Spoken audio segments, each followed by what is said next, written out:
same language as uncontrolled. That's all. Okay, and that comes from, That's Existing Your own code. code. That's existing code. Prior council. okay. passed that. Do we know how the prior council came to that conclusion? I'd have to go back to the year it was done, and hopefully they would have a tape or minutes that would describe that. I would be interested in that, because a lot of things are done based on assumptions. This appears to me to be an assumption for which there's no data to support it. So see if I can find the intent of the council that adopted this. I appreciate your help. I personally would like to refer some of this, especially the off-site signs, back to Planning Commission.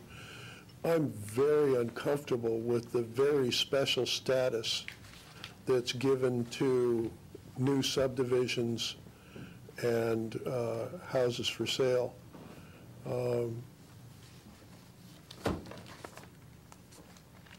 Even as a former realtor, that leaves me uncomfortable.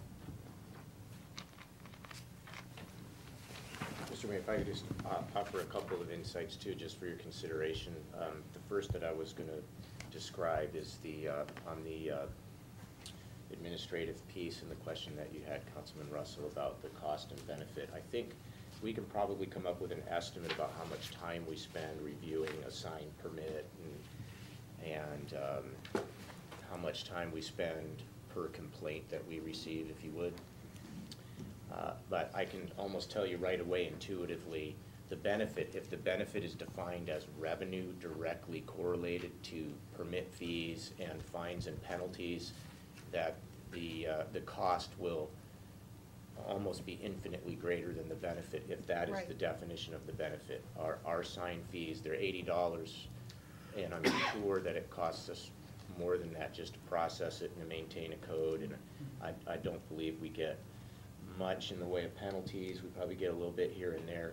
So I don't think we would have, I think on the benefit side, it's getting at what Councilman Shoemaker and you have talked about, and that is what is the purpose of a sign code and what value does it bring to your community? And that is a value judgment, and that really is the benefit. But we can take a run at the cost side of it. On the benefit side, it's going to be very, very little bit of money. And I can just tell you, just from my own personal experience, I didn't personally rewrite a sign code, but project managed, or the staff that I work with project managed a complete rewrite of a sign code. I know that just about every community in this country, and I'd probably say in the Western world, this one area of policy is one of the most very difficult areas of policy for legislative bodies to deal with, because it gets right at the heart of what your town looks like when you drive around, particularly in your commercial and industrial districts. Signage is defining for what your community looks like.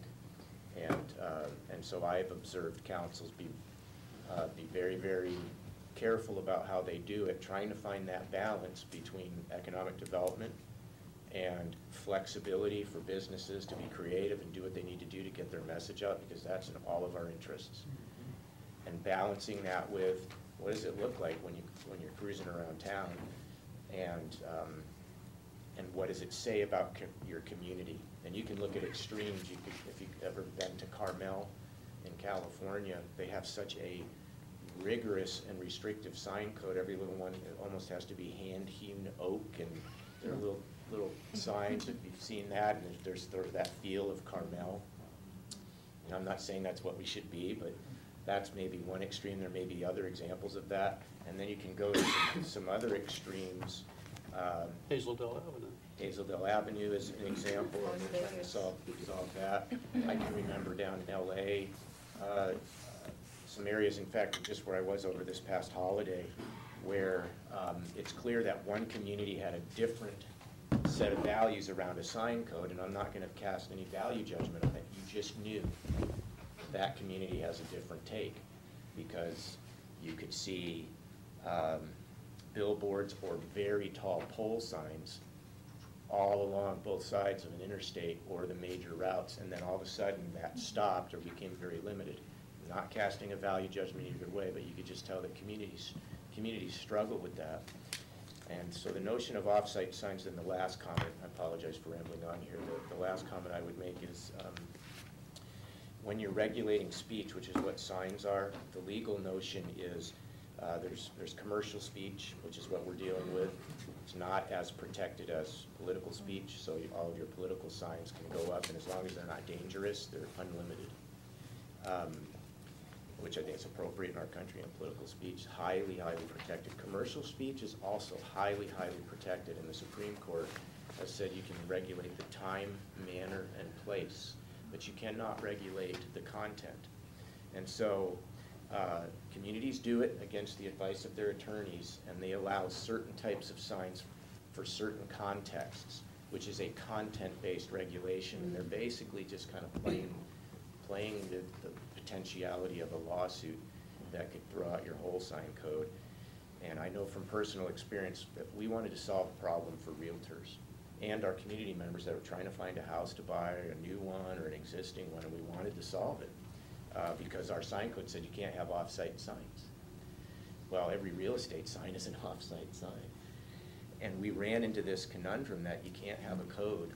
It's unconstitutional, frankly, to have a code that says real estate signs can be off-site, but that's it. And it's more than just a value judgment around letting one do it and not the others. It's actually a constitutional question.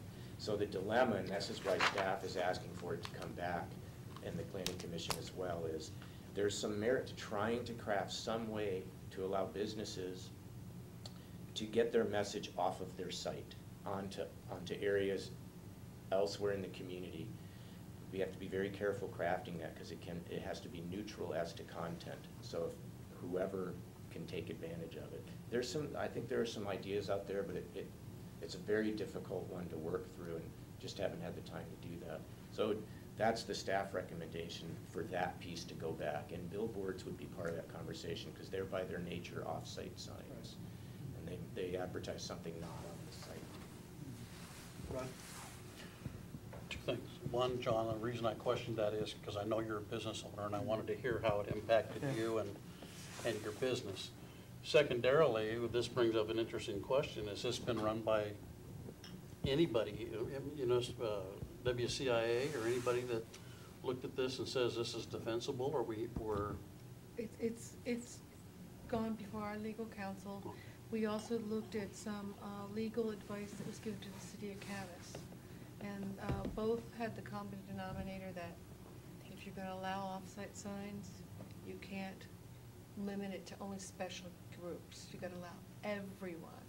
Mary Jane's Pipe Shop, Buy Mart, everybody. So there's a lot of work still to be done, because even though it's very rare to allow for an entity to allow off-site signs, and those that do don't allow them in the right of way. You gotta get permission. So it's a big job.